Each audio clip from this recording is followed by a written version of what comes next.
makikita nyo active na.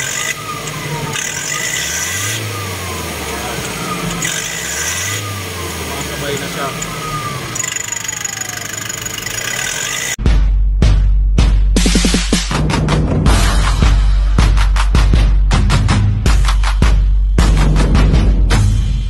Yan guys, meron tayong panibagong vlog, Nissan NV350.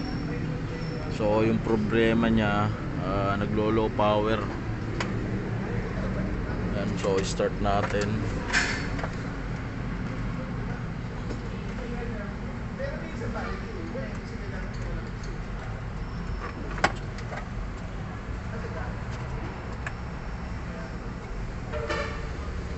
Yan guys, so tingnan natin tong ito, yung turbo actuator nya. So kung gagalaw yan, ibig sabihin na gumagana. Pero kung naka-stack up lang na ganyan, walang response, ibig sabihin may problema dito sa loob. Subukan natin yung gas.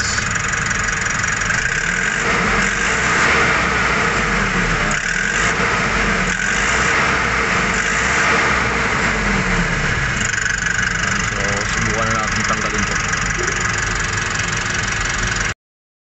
Guys, nandito na yung turbo. So tanggalin natin to. Ayan.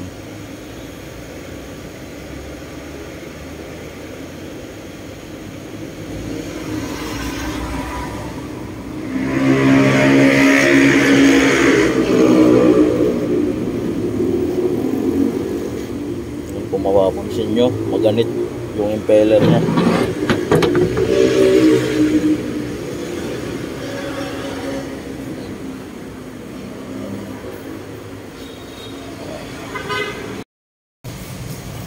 Ayan guys, so nandito na yung actuator. So ito yung problema nya. So nag-i-stuck siya. So may portion ng matigas. So kaya nahihirapan pa galawin tong push rod. So i-pre up lang natin. So ito lang naman yung remedyo na pansamantala.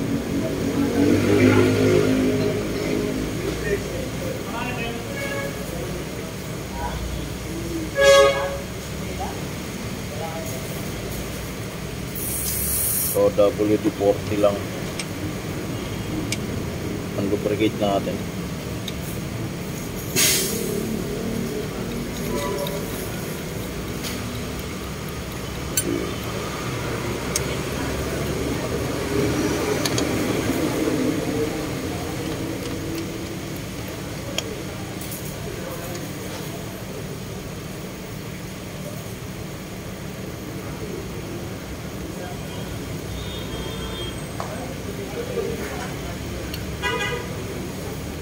So lumambot na siya.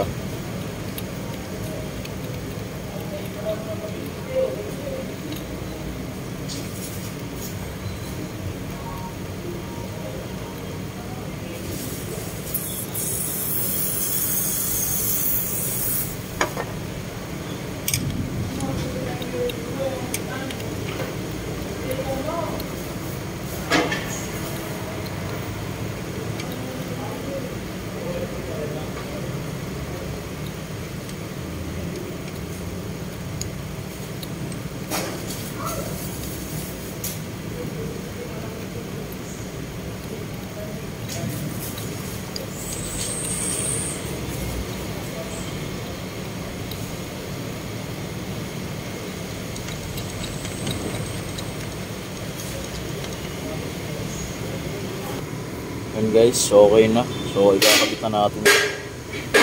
So nalinisan na yan, na-free up na rin to. Yan guys, so nabuo na. So tingnan natin kung gagalaw pa to. Kung gagalaw to, titingnan natin to. So ito yung problema niya kanina. So kahit anong gas natin, hindi siya gumagalaw. Ito yung VGT. So ngayon tingnan natin kung talagang maglalaro na siya pagka inagas. Start ko.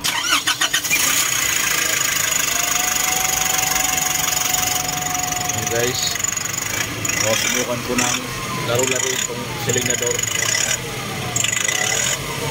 Kung makikita nyo, active na.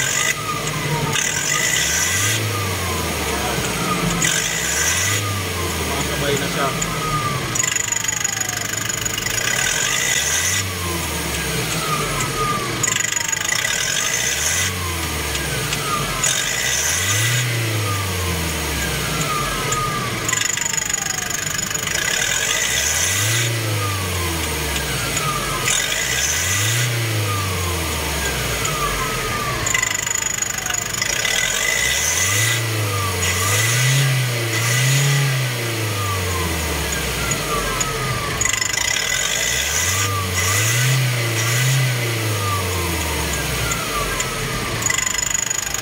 Shout out.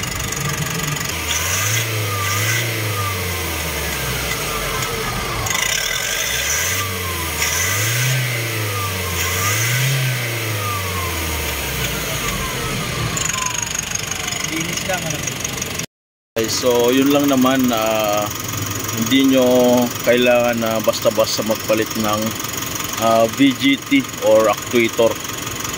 So subukan nyo munang i-free up dahil baka mamaya ganito rin yung nangyari. Stuck up lang siya, so kailangan lang palambutin yung gear.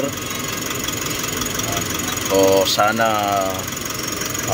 masundan nyo tong video ko na to guys. So hindi ko man sa inyo pinakita yung pagbabaklas, so at least pinakita ko sa inyo kung paano